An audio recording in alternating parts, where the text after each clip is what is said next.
Hey, welcome to Gold's Garage. So I made a video about this engine a couple days ago.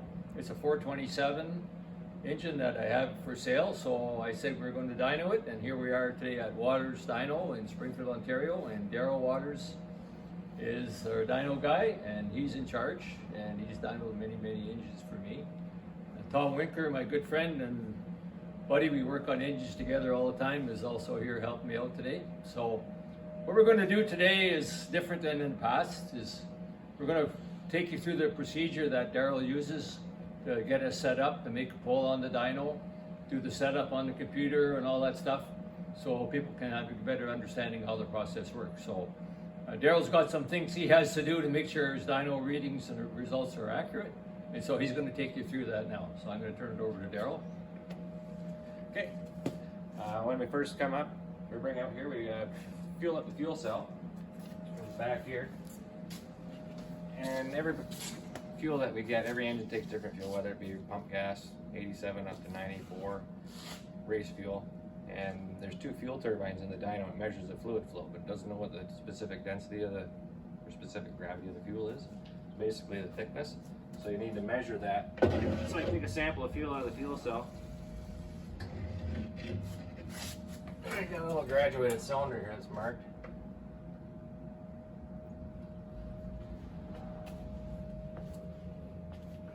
Then take a hydrometer,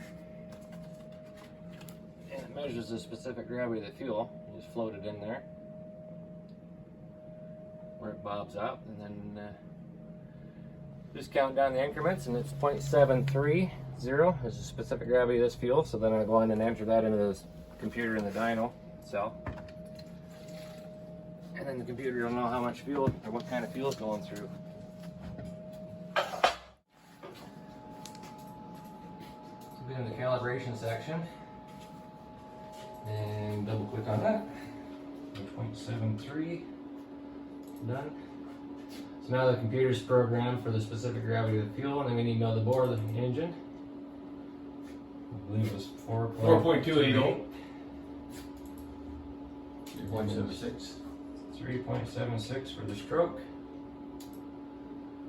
And then click on that next page. There's the bore and the stroke. Number of cylinders, cycles, it's a 4-cycle engine, and then there's the cubic inch right there, it's 4.328. And then we also need to know what the weather is. Need to know vapor pressure. So let's go out into the shop.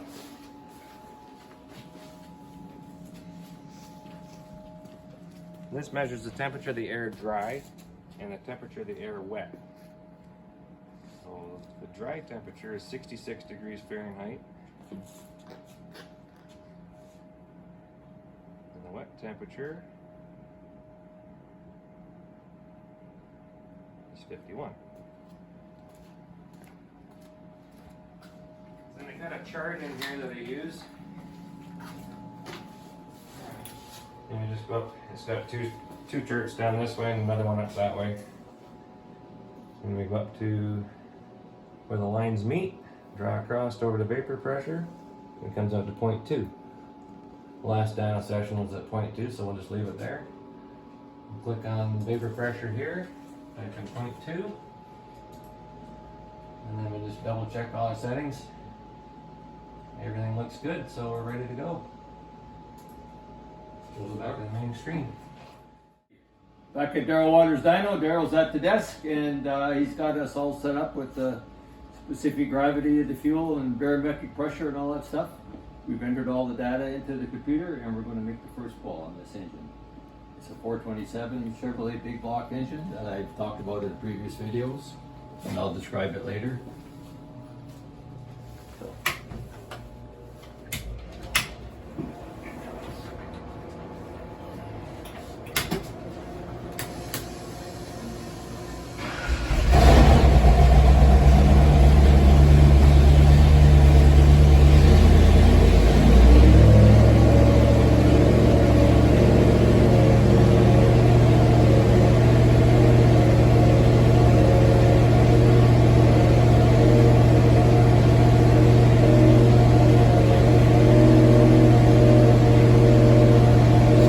the water temperature gets up to 137 degrees.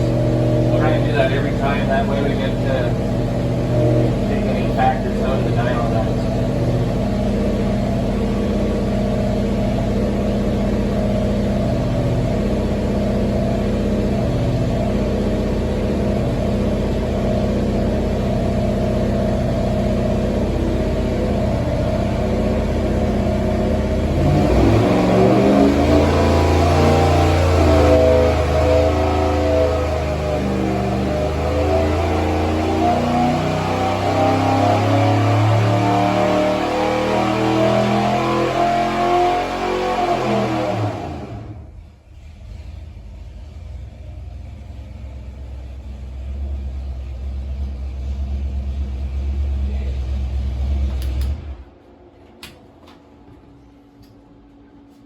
So on that run we got 447.8 horsepower Less than the first one.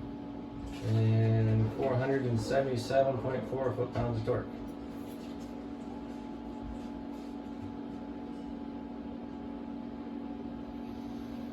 Look a little lean there, Darryl, do you think? Okay, after the first pull, looks like we're a little lean. We're up to 14 to 1 air fuel ratio, and that's looks a little lean for sure. So we're going to start by putting a little more jet into it. So we're going to pull the rear jets out, and we don't even really know what they are. We just started with whatever was in the carburetor. So we're going to pull the rear jets out and see what they are, and go up a couple sizes and see what happens here. So let's go through that part. Okay, we're going to go a couple jet sizes on the rears, the secondaries. Yeah, they're very cool. We don't really even know what jets are in here right now. We just started with, I think they're 81s. Whatever we had in the carburetor.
Does have 81s in it, so we're going to go up a couple jet sizes to make a big jump, and we can see a change for sure.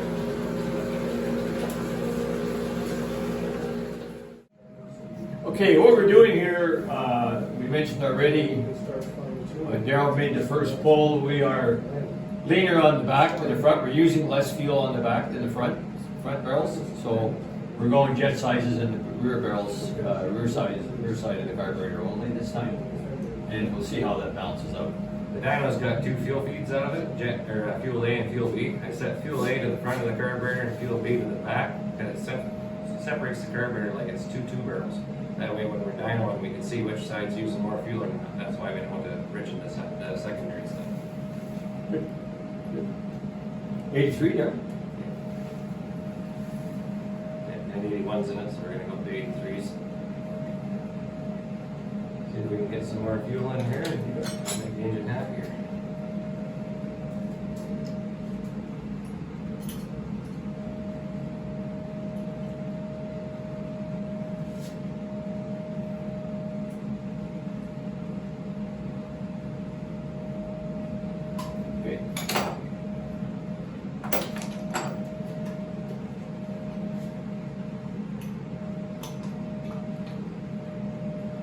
This is a 750 CFM carburetor, which probably just big enough for this engine, definitely not too big.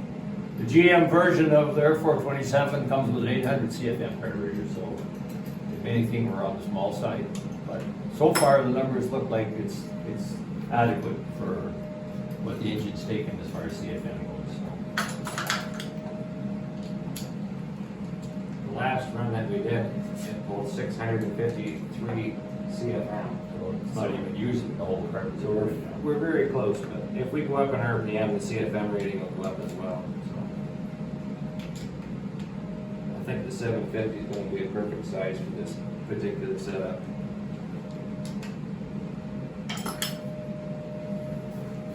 Okay.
Okay, on the second pole we got 459 horsepower and 481 pounds of torque. But the 459 was rated at 5,500 and we only went to 5,500, so it tells us that it might like more RPM to find horsepower at a higher level if it's still going up. So the next pole will go 5,700 RPM and see what that does. And what do you say about the fuel air ratio, Darryl? What do you think? Well, we fattened up the secondaries and looked at the fuel flows. The secondaries and the primaries are very close to being the same now, which fattened everything up, brought our fuel ratio or our air fuel ratio down a little bit, and everything looks pretty good. You think it's still a little rich though, Darryl? What do you think? 13, it's like 13. We might go up a little bit more on the maybe 2 more. I'd rather, even if you had more on the secondaries than the primaries, it'd be okay, wouldn't it, right? Yeah, those primaries are still using. So we did another run, and we found out that it liked having the secondaries fattened up, but it still looks like it's a little tiny bit lean. But the fuel flow to the front and the rear carburetor are almost identical on the average. So we're going to fatten up, richen up the secondaries 1 jet and the primaries 1 jet. See if that way we keep the fuel flow balanced, try and get some more horsepower out of it. Because the average horsepower and torque went up huge. And Did we mention we made 459 horsepower on that pole, so I think 482 torque. So, and we made maximum horsepower rated at 5,500 when we shut it off. So that tells us it wants a little more RPM to max out. So we will step up the RPM on the next pole. okay, so we got our jets changed. We went from 72s in the front to 73s and 81s, no, 83s to 83s to 84s. We used the data on the dyno printouts to figure out what we're going to do with it. It's not always accurate. We always keep fattening it up until it stops making power, then we go back. And then we know that we got enough jetting in it, and then we can go to timing, because it's better to richen the engine up before you put timing in it, because if you put timing in it when the engine's lean, you'll end up melting some pistons or burning down the rings or anything. So we got it now, so we're really going to do another run with the richer jets and see what happens. Okay, we pulled one spark plug before we make the next pull, because we just went up 1 jet size on the last change. We have not made a pull yet. So looking at the spark plug, it looks pretty lean. So if anything, we might have gone another jet size, but we'll make a pull with this and see how it looks. But it's definitely not running rich. And these are Champion RC12YC, which are the plugs that are tended to be used in Speedmaster aluminum heads for a small block. I use them because they have an extended tip, whereas the Delco plug, the stock Delco plug, the electrode is flush with the combustion chamber. This one sticks into the combustion chamber a little bit. That's why I'm using them. It's kind of an experiment. I've never seen them recommended for this engine, but we're giving it a try today. So we just did the spark plug thing. We had a little bit of jetting. We were lean. I think we're still going to be a little bit lean, but we'll give her a try. And before we make the pull, I'm going to take temperatures of the exhaust just to make sure they're all getting equal spark and equal temperatures. And that's good. We're going to make the pull and see what happens next. So, okay.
Okay, here's the next run after we did added a little bit of jet, checked the spark plug, checked the temperatures.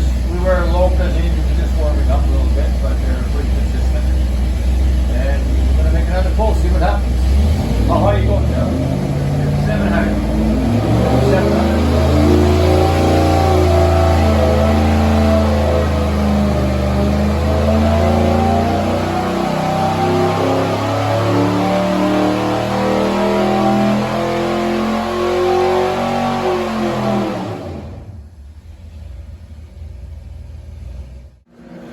Okay, so we did add a little jetting and we are riching up a little bit. We're in the 12s now, but it didn't help horsepower. So we actually lost a couple horsepower. We were 459 and we're a little under a couple horsepower less than that now. So I'm going to add a little bit of timing. We think we're rich enough to do that. We'll see what happens. We're at 36 degrees to start. I'm going to try 38.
Okay, we just added 2 degrees from 36 to 38 because we got the air fuel ratio where we think it's pretty close.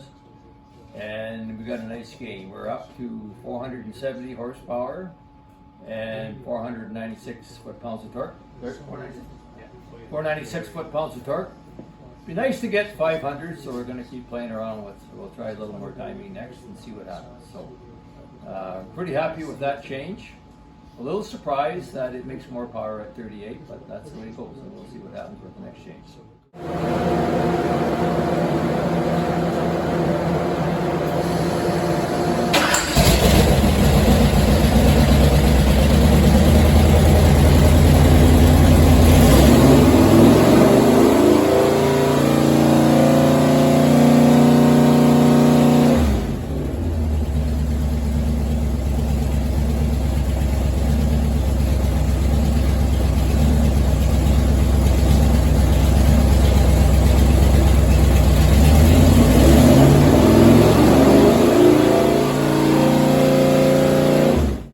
Got 498 torque on the last pull and 470 horsepower. So we've just taken the initial timing from 38 to 40.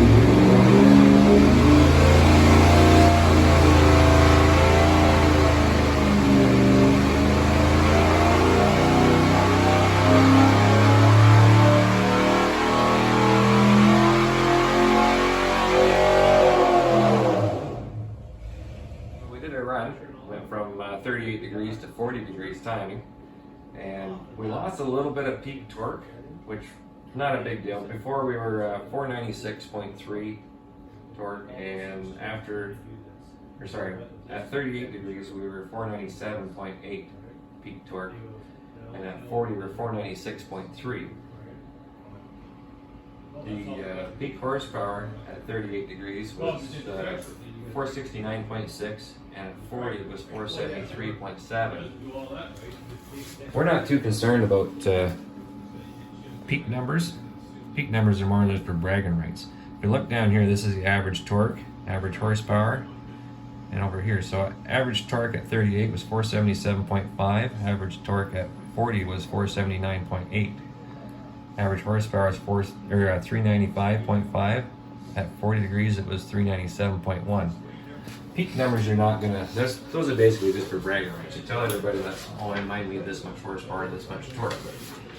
Average numbers we go by because you can see that you made a difference, and average numbers are what you're gonna feel in the car for acceleration. So that's what we work with.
on average, and we're going to sum up when we get to the end. We've got another run to pull to take yet, a couple pulls to take yet, but we're going to check the spark plugs along the way. And this is not the plug that's recommended by GM. The GM plug is a R43, and this is a plug out of a Speedmaster aluminum head that I happen to have in stock. It's RC12YC, and I used it because it's got an extended tip. So the tip extends into the combustion chamber more than the stock plug does. And we're getting a real nice reading on it. It's just got about the right tan. It's burning nice. There's no carbon buildup or anything. So we like what the result is.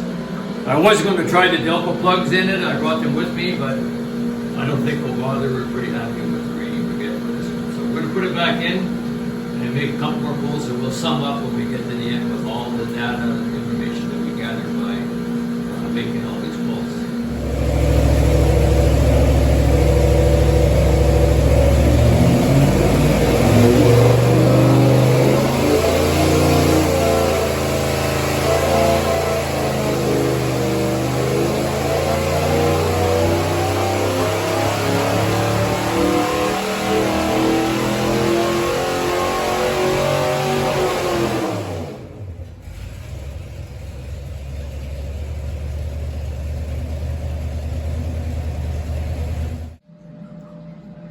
Okay, we're all done pulls. If you notice, we got a 2-inch spacer on here. We didn't show that down the run, but the motor didn't like it. So we did actually make the best power with a 1-inch spacer under the carburetor. The carburetor is 750 CFM double pumper carburetor. We ended up with 73 jets in the primary with an 6.5 power valve and 84 jets in the secondary. We've got our fuel-air ratio just in the range of just under 13 on average. So that's where the motor seemed to like it the most. Pretty happy, 479 horsepower, and we didn't round off, 499 foot-pounds of torque. So in my previous video, I compared this to the GM Performance ZZ 427 or ZZ 427, depending on which side of the 49th parallel you live. And either way, it's the same engine, and it rates at 480 horsepower and 490 foot-pounds of torque. So we got a little more power, 9 more foot-pounds of torque, and 1 less horsepower than GM advertises for that motor.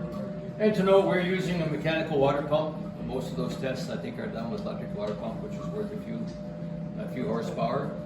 So we're pretty happy with the results that we got. We have no leaks in the engine. It runs well. We had idling well under 600 RPM. The full run with timing, we started at 36 degrees. After we got the fuel-air ratio where we liked it, we went all the way up to 41 degrees maximum. It did not like that. We found 39 degrees where it was best, which is a little bit surprising to me. I thought it was going to be 36, and that's why we started with 36 in the first place, but it liked 39 degrees.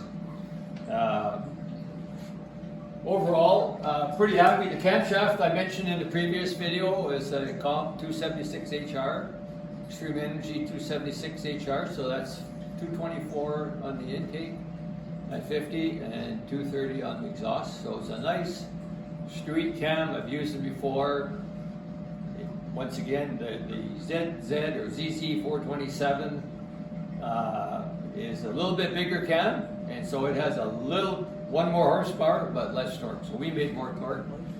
So if you want to put this in your hot rod in the 60s Camaro, Chevy or Nova, whatever, it can be and look like an original correct engine with the right valve covers and intake manifold on it.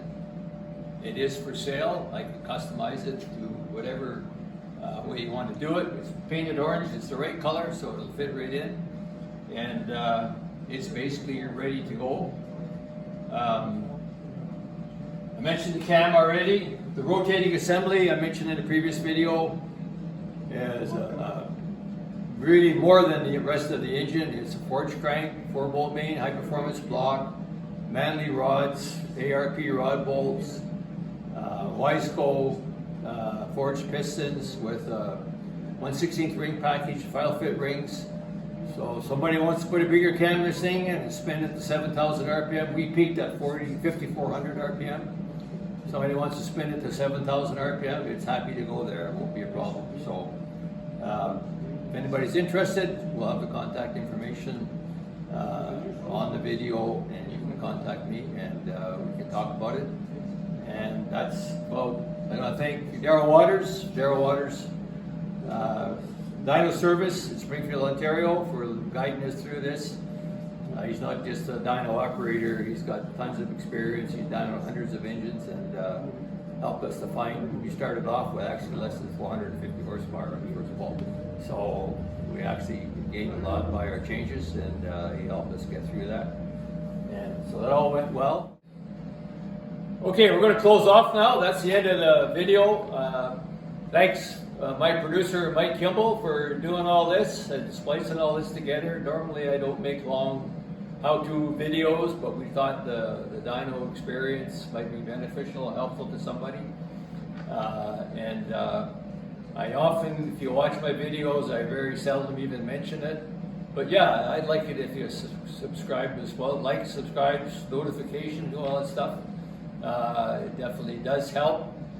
I don't push it. My main reason to be here is to sell my motors, but the YouTube stuff helps as well. So please do that, and look forward to more videos in the future. Thanks for watching Gold's Garage.